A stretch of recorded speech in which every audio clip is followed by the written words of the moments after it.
Je n'ai jamais été du genre à suivre les protocoles de la haute société, même pas lors de mes dîners solitaires. Mais ce soir-là, quelque chose en moi implorait le silence. Un refuge éloigné des couloirs froids, des bureaux et des réunions interminables avec des actionnaires arrogants. Après une journée épuisante à gérer des bureaucraties et à esquiver des intrigues dans le monde des affaires, j'ai décidé d'essayer quelque chose de nouveau. Un café-restaurant simple, loin des projecteurs des événements millionnaires et des sourires forcés qui m'entouraient chaque jour. En entrant, j'ai immédiatement ressenti l'ambiance chaleureuse. Les lumières douces, la décoration rustique et l'arôme enivrant de café frais et de pain maison contrastaient avec la rigidité des salles de réunion où mes journées se déroulaient. Je me suis assis à une table dans un coin, toujours avec le dos contre le mur.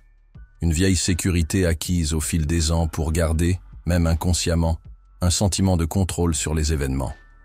Mon regard scrutait chaque détail, absorbant la routine décontractée de ceux qui se trouvaient là, me demandant, avec une pointe d'envie, si je pouvais, pour un moment, abandonner l'armure du milliardaire impassible.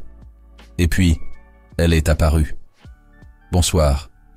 Que souhaitez-vous » La voix ferme et directe de la serveuse ne correspondait pas aux sympathies forcées que j'avais l'habitude de rencontrer. Elle marchait d'un pas décidé, ses cheveux châtains relevés en un chignon sans prétention, et ses yeux, d'un brun profond, révélaient une sincérité désarmante. Pour la première fois, j'ai senti que quelqu'un là-bas ne s'intéressait pas à aduler le poids de mon nom ou à mesurer ses mots avec précaution. « Juste un café », répondis-je, essayant de garder un ton contrôlé, mais surpris par son attitude provocante. Elle haussait un sourcil et répliqua, sans trop de cérémonie. « Expresso ou filtre ?» Une réponse aussi directe que simple, mais chargée d'une honnêteté qui m'a fait perdre ma froide indifférence habituelle. Pendant que je réfléchissais, je pus remarquer les regards curieux de quelques clients. Peut-être savaient-ils qu'au-delà de la posture austère se cachait un homme fatigué de jouer la froideur imposée par la responsabilité d'être un homme d'affaires de renom. Je m'appelle Henry Johnson, et pour beaucoup, je suis synonyme de pouvoir et de succès. Cependant, ce soir-là, face à la simplicité d'un café mal préparé et au regard sincère de cette serveuse, je sentais que la barrière construite au fil des ans commençait à se fissurer. « Quel est votre nom ?» demanda-t-elle, dans un ton mêlant curiosité et une touche de défi. « Henry Johnson », dis-je avec une voix tendue par une émotion que je n'avais pas ressentie depuis longtemps. Elle inclina légèrement la tête, comme si elle disait silencieusement que le nom, à lui seul, importait peu. Cependant, avant que je ne puisse continuer, un homme, dans un instant inattendu, leva son téléphone et dirigea son objectif directement vers nous. Le geste semblait trivial, mais fit que beaucoup de présents s'arrêtèrent pour observer. Je ressentis les regards curieux qui me rappelaient toutes les fois où mon nom avait été utilisé pour manipuler et impressionner. « Henry Johnson ?» répéta l'homme, avec un sourire malicieux, tandis qu'il tapait rapidement quelque chose sur l'appareil. Et à cet instant même, je sus que quelque chose de mauvais était sur le point de se passer. En quelques secondes, l'ambiance, auparavant paisible, se transforma en une scène où notre intimité devenait le spectacle principal. Les conversations s'arrêtèrent. Les regards se mêlaient d'étonnement et de plaisir à voir le milliardaire, toujours distant, désormais si vulnérable. J'ai tenté, d'un geste automatique, de rapprocher la serveuse de moi, comme si je voulais cacher ce moment devenu troublant. Mais elle, qui avait montré clarté et indépendance depuis son premier « bonsoir », retira son bras avec une expression d'incrédulité. « Que faisiez-vous » demanda-t-elle, d'une voix tendue. Moi, immergé dans la sensation d'avoir perdu le contrôle, ne répondis que par un « rien traînant », essayant de retrouver la contenance que je croyais m'appartenir. Je ne savais pas encore qu'en quelques minutes, des photos de cet instant, fugaces, allaient se répandre sur Internet, transformant la prétendue rencontre fortuite en un scandale médiatique. Quelques minutes après, en sortant du restaurant, je fus immédiatement encerclé par des journalistes et des flashs intrusifs qui assaillaient mon nom de questions disjointes. « Monsieur Johnson, Est-il vrai que vous tombez amoureux d'une simple serveuse? Quelle est cette histoire de romance entre un milliardaire et une employée de café? Chaque question, chaque commentaire semblait être un rappel cruel que même le plus petit faux pas pouvait transformer mon image soigneusement construite en un cirque de potins. C'est alors que mon attaché de presse, toujours si perspicace, me téléphona. « Henri, nous devons agir vite. Les médias en parlent, et, s'ils savent ce qui s'est réellement passé, l'impact pourrait être dévastateur pour les affaires. » m'alerta-t-elle, d'un ton tendu, mais pragmatique. Je me retrouvais alors à un carrefour de décision. Ignorer la situation et tenter de revenir à ma routine ou explorer la nouvelle narration que, à ma surprise, les médias affamés et le public enthousiaste avaient déjà créée. Le titre des journaux, un milliardaire tombe amoureux d'une serveuse. L'amour improbable d'Henry Johnson promettait de transformer une situation désastreuse en une opportunité de rebranding. Après des heures de réflexion et de discussions animées avec mon équipe de communication, j'acceptais la proposition inattendue. Feindre une relation, même temporaire, qui pourrait humaniser mon image et attirer la sympathie du public. Le lendemain, le café-restaurant était plus rempli que jamais. J'arrivais accompagné de Emma, comme nous avions décidé de l'appeler dans les cercles de presse, pour le rendez-vous officiel. Alors que nous marchions ensemble à travers la salle transformée en un décor presque théâtral, j'essayais de maintenir une posture d'indifférence contrôlée, mais à l'intérieur, je sentais mon cœur s'accélérer à l'approche d'un défi que je n'avais jamais imaginé devoir relever. La foule lançait des regards mêlés d'admiration et d'incrédulité. J'étais là, le puissant Henry Johnson, dans une situation que je n'avais jamais rêvé de vivre. Pendant le dîner, entre des verres de vin cher et des plats de la plus haute gastronomie, notre dialogue était ponctué de provocations voilées et de plaisanteries qui, malgré leur caractère forcé, se transformaient en quelque chose d'authentique. Elle, toujours franche, commentait « Vous vivez vraiment dans un monde de contrats et de chiffres, n'est-ce pas? Je n'ai jamais vu un homme si obsédé par les chiffres qu'il en oublie d'apprécier la valeur d'un café simple. » Moi, pris entre la nécessité de maintenir mon image publique et le désir d'être, pendant un bref instant, simplement Henri, répondit « Peut-être que j'ai oublié le goût authentique de la vie. Mais ce contrat, comme vous l'avez dit, n'est qu'un artifice. Ou serait-ce une manière de prouver, enfin, que je peux ressentir quelque chose de réel ?» La conversation, pleine d'insinuations et de sarcasme, éveillait en moi des sentiments que j'avais toujours gardés enfermés derrière une façade de pragmatisme. Cependant, la pression des caméras et l'attente d'un public avide d'une histoire d'amour improbable rendaient chaque mot chargé de signification cachée. Entre des rires nerveux et des regards qui portaient à la fois défi et compassion, je réalisais qu'au-delà du personnage que j'avais toujours incarné, il y avait un homme vulnérable et assoiffé de quelque chose que l'argent ne pouvait jamais acheter. Des jours passèrent, et la farce que nous avions commencée se transformait progressivement en quelque chose d'inattendu. Lors de rencontres casualement programmées dans les couloirs de nos mondes respectifs, moi, dans le monde des affaires, elle, dans la simplicité de la routine du café, une connexion sincère commençait à se former. Pourtant, l'ombre de ce contrat, symboliquement créé sur une serviette lors d'un dîner tendu, planait entre nous. Contrat à vie d'affection et de complicité, sans clause, sans délai, juste nous deux, était griffonné avec la signature de Emma. L'idée avait d'abord semblé absurde, un simple recours pour apaiser les critiques. Mais en lisant ce mot écrit avec tant d'honnêteté, quelque chose en moi s'était transformé. Un matin gris, je me suis réveillé dans mon appartement minimaliste, où tout était méticuleusement organisé. Ma routine fixe et inflexible avait été troublée par des pensées qui refusaient de se taire. En ouvrant les rideaux du bureau, j'ai réalisé que les gros titres sur les réseaux sociaux avaient modifié mon image publique. De homme d'affaires, froid et calculateur, à homme amoureux de la serveuse du café. Sceptique et irrité, j'ai voulu immédiatement appeler mon équipe pour inverser la situation. Mais quelque chose m'en a empêché. Peut-être était-ce le sourire subtil que, dans ma mémoire, Emma m'avait lancé lors de la soirée du dîner. Cet après-midi-là, j'ai reçu un message d'elle. « Henri, nous devons parler. Je ne veux pas que ce ne soit qu'un acte de mise en scène. J'espère que tu seras sincère. » Il m'a fallu un instant pour comprendre le poids de ces mots. La sincérité était quelque chose que j'avais toujours relégué au second plan au milieu des contrats et des affaires. Mais maintenant, face à la possibilité de perdre quelque chose qui, même fabriqué, s'avérait plus réel que je ne l'imaginais, j'ai ressenti une urgence inconnue. Je suis allé la retrouver dans un parc discret, loin des flashs et des micros. L'ambiance était calme. Les arbres du parc balançaient doucement leurs feuilles, comme s'ils complotaient pour m'aider à dévoiler ma vérité. Nous nous sommes assis sur un banc, et après un long silence, les mots ont finalement franchi cette barrière. « Je sais que cela semble fou, Emma, » ai-je commencé, la voix nouée. « Mais j'essaie de comprendre ce que je ressens. Pendant si longtemps, j'ai suivi des contrats et des chiffres, et j'ai perdu le contact avec ce qui est réel.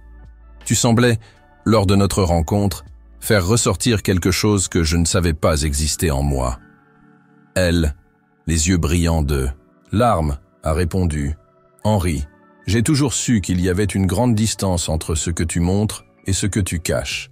Je ne suis pas ici pour être ton accessoire ou pour fonder une histoire pour la presse. Je veux savoir qui tu es, vraiment, sans contrat, sans artifice, sans chiffres qui étouffent les sentiments. » Ces mots ont pénétré profondément mon âme. Pour la première fois, j'ai senti que je devrais abandonner le poids d'une identité imposée et me permettre de ressentir. Cependant, l'insécurité éprouvée au fil des ans se mêlait à l'émotion.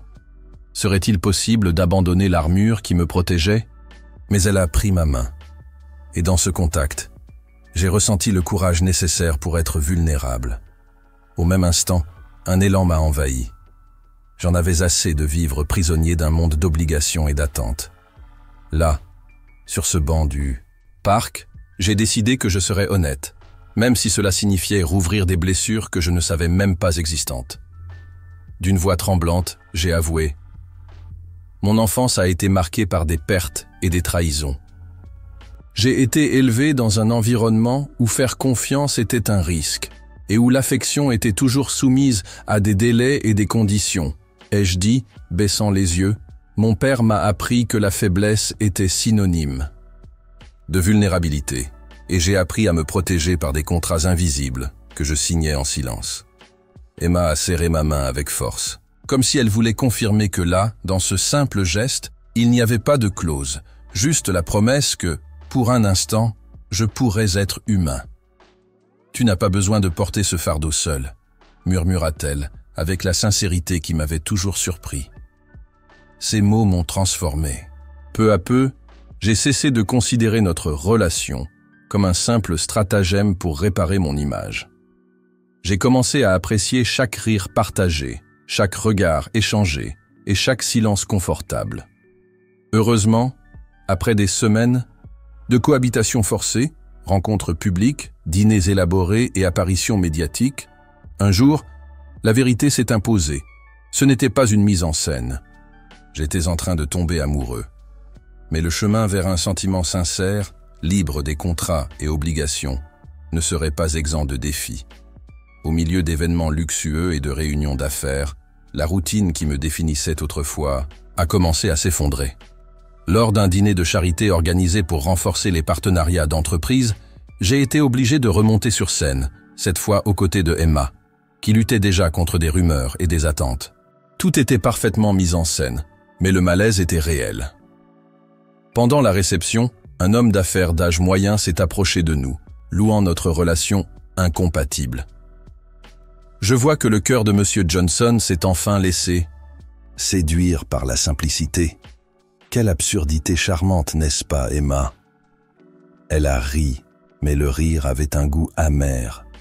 J'ai serré sa main et, dans un élan, j'ai interrompu la conversation d'une voix froide et ferme. Elle est ma compagne. Et si quelqu'un ici a des doutes, qu'il se souvienne, la vraie valeur d'un homme ne se mesure pas par des contrats, mais par sa capacité à ressentir. La tension s'est installée, et pendant un instant, toute la salle sembla retenir son souffle. Je savais que, même si ma posture était calculée, il y avait là une sincérité qui dénudait mon âme. Mais l'impact de cette déclaration était inévitable. L'homme d'affaires a ri, d'autres ont chuchoté et les questions se sont agglomérées. Je ne pouvais que penser à Emma et au risque que je prenais chaque jour en revoyant mes propres sentiments. À ce même instant, l'équipe de presse a appelé, insistant sur une conférence de presse urgente. Avec un dernier regard complice, elle m'a dit, dans un murmure presque imperceptible, « Fais-nous confiance, Henri. J'ai accepté le défi. » Je savais que je pouvais risquer beaucoup. J'ai décidé, là, de transformer le spectacle en une déclaration d'amour retentissante. Lors de l'inauguration d'une nouvelle entreprise, entourée de photographes, de journalistes et d'influenceurs, je me suis dirigé vers la scène d'un pas décidé, même si mon cœur battait la chamade. La foule s'est tue tandis que moi, avec toute la franchise que des années d'armures avaient tenté d'effacer, j'ai déclaré à haute voix « Aujourd'hui, moi, Henry Johnson, déclare que je ne suis plus cet homme distant et calculateur qui se cachait derrière des contrats et des chiffres. Je suis ici et maintenant prêt à être vulnérable, à aimer sans clause et surtout à faire confiance. » Emma, mes yeux ont trouvé les siens, brillants entre les larmes et le soulagement. Tu m'as appris que la véritable force réside dans la capacité de ressentir. Si tu me donnes une chance, je promets que chaque battement de mon cœur sera uniquement à toi. Un silence lourd a envahi l'ambiance. Puis, des applaudissements ont éclaté, mêlés à des cris de surprise et d'émotion. Et, dans un geste final, de renonciation à cette vieille identité, j'ai sorti de ma poche une serviette froissée, un vestige du contrat que nous avions signé lors d'un dîner, comme si cet acte symbolique pouvait sceller une farce. Avec un stylo, j'ai réécrit, devant tout le monde, les mots « contrat à vie d'amour », sans clause, sans délai, juste nous deux.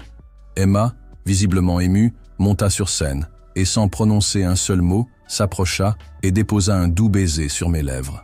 Ce baiser ne scella pas seulement un accord médiatique, il scella la promesse qu'en abandonnant la peur et les contrats émotionnels, résidait là la possibilité d'une vie authentique et partagée.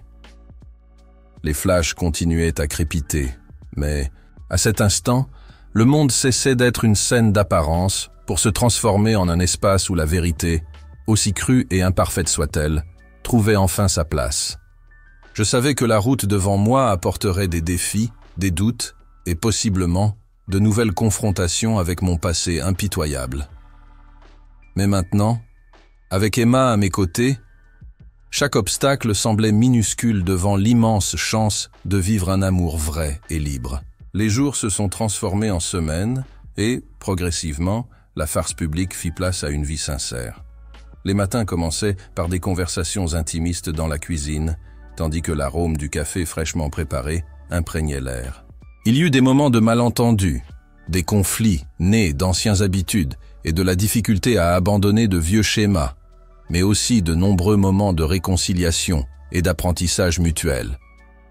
Un matin, après une journée particulièrement tumultueuse au travail, je trouvais Emma assise sur le balcon de l'appartement. Ses yeux, toujours intenses, témoignaient d'une inquiétude sincère. « Henri, tu as encore l'air de porter toutes ces ombres du passé. »« C'est vrai, confessai-je, alors que le silence s'étendait entre nous. J'ai grandi en croyant que la faiblesse était de céder le contrôle. Mais quand je suis avec toi, je réalise que le véritable courage réside dans l'admission que j'ai besoin de quelqu'un. » Elle sourit, et ce geste dissipa complètement la rigidité qui m'avait tant de fois définie. Il n'existe aucun contrat qui puisse encapsuler ce que je ressens pour toi. Et nous n'avons pas besoin d'appel public pour valider notre amour. Il suffit tout simplement que nous soyons nous-mêmes. Ces mots se sont ancrés comme un nouveau fondement dans mon âme. Peu à peu, j'ai appris qu'aimer ne nécessitait ni démonstration forcée, ni récit médiatique. C'était une remise silencieuse, faite à travers les gestes du quotidien, dans des regards complices et surtout dans le courage de se dévêtir de toutes ses défenses. Aujourd'hui, alors que je regarde en arrière et que je constate comment une rencontre inattendue dans un café a transformé non seulement mon image, mais l'essence de mon être, je me sens reconnaissant pour chaque contretemps et chaque défi. Le contrat, qui autrefois scellait un mensonge volontaire, a été remplacé par un engagement réel, renouvelé chaque jour, dans le choix conscient d'être vulnérable. Et s'il y a quelque chose de clair dans cette histoire, c'est que parfois, la vie nous oblige à mettre de côté les contrats formels pour signer, le cœur ouvert, le véritable pacte d'amour, celui qui n'a pas besoin de mots grandioses ou de gros titres sensationnalistes, mais qui repose sur la confiance, l'engagement et surtout, le courage de prendre des risques. Entre café et contrat, j'ai découvert non seulement le goût authentique d'un amour inattendu, mais aussi la liberté d'être enfin moi-même. Et cette liberté, sans aucun doute, est le plus grand luxe qu'un homme puisse conquérir. Emma. Et moi, continuons notre voyage, côte à côte, défiant le monde avec un sourire complice et la certitude que, même dans la société des milliardaires et des apparences, la vraie valeur réside toujours là où le cœur se permet de ressentir, réellement.